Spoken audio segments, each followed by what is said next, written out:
Hi, this time with a voiceover and a script. In this video I want to give you a little update on my recent project. The project is based on the famous Falling Sand game and of course inspired by Noita.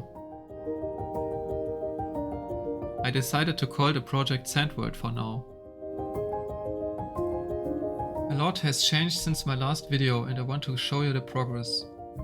There is also a basic world generation in place now, but it still needs a lot of work, like a proper asynchronous loading of new chunks. Chunks are now loaded procedurally whenever they are required. Anyway, I think this is a start and can give you an impression of how this game could potentially feel in the future. The world generation works by combining a bunch of noises and mapping the values to different biomes. I will maybe make a separate video about it when there's enough interest in the topic.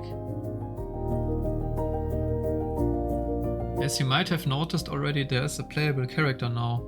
I wanted to have a character to test the game feel, for example how it feels to be in the world instead of just hovering over it and painting on it. To play as the character you need to select the player brush first. This allows me to switch between the painting mode and controlling the player character more easily. Talking about brushes, there are currently 6 brushes available. The circle and rectangle brush are self-explanatory. Then there is a heating and cooling brush, which can be used to change the temperature of a selected area. You know the player brush already, so the only brush that needs some further explanation now is probably the entity brush. After selecting it, you use the scroll wheel and browse through all entities available. In the future, I will create a new eye where you can select all entities available. After showing the brushes, here are some of the new key features. I've added a lot of small changes to the simulation. For example, I added a better fire system. Fire now has a chance to spread and extinguish. I mean, look at it, it's so beautiful.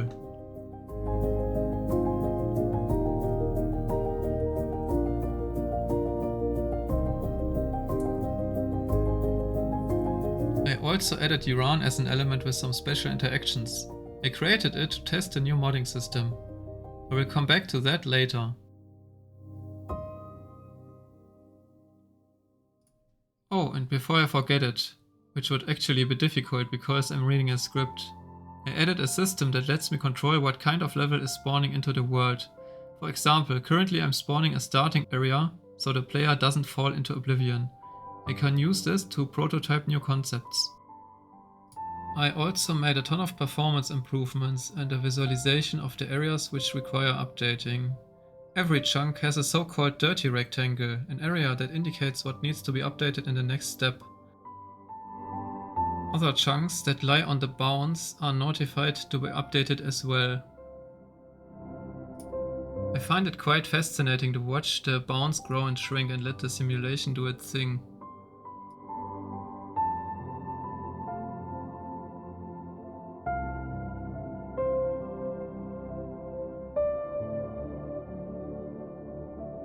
One of the biggest and buggiest new features is the system in which rigid body entities are now simulated within the pixel simulation.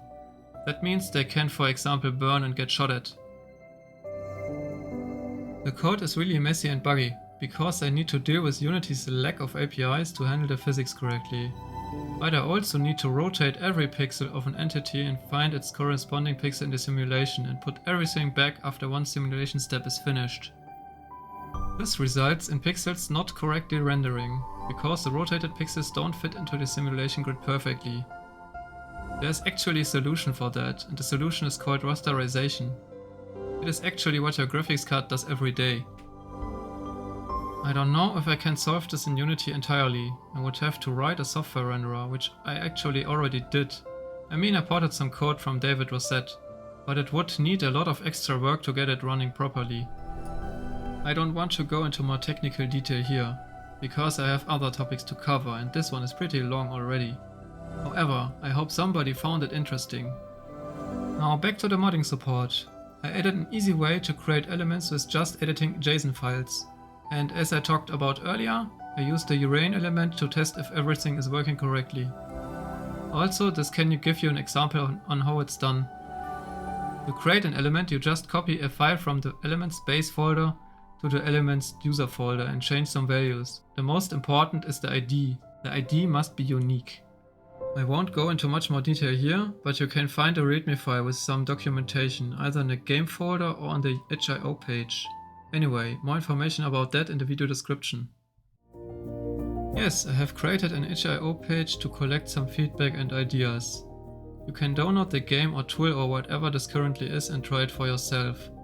I really hope for some feedback and please tell me how it's running on your machine.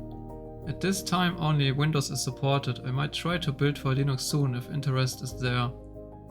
Keep in mind that the word generation and the whole project is very experimental right now and might cause a lot of lag. I really hope you have fun testing Sandworld. I had a lot of fun creating it. I don't really know whether this project is going to lead to something, but I will keep working on it, especially after gathering some feedback from you guys. I already have a pretty empty Discord server from my other videos, where I want to have a community discussing game development related topics and maybe answer some of your questions. Feel free to join and say hello. That's it for this video. Check out the download on itch.io and thank you for watching.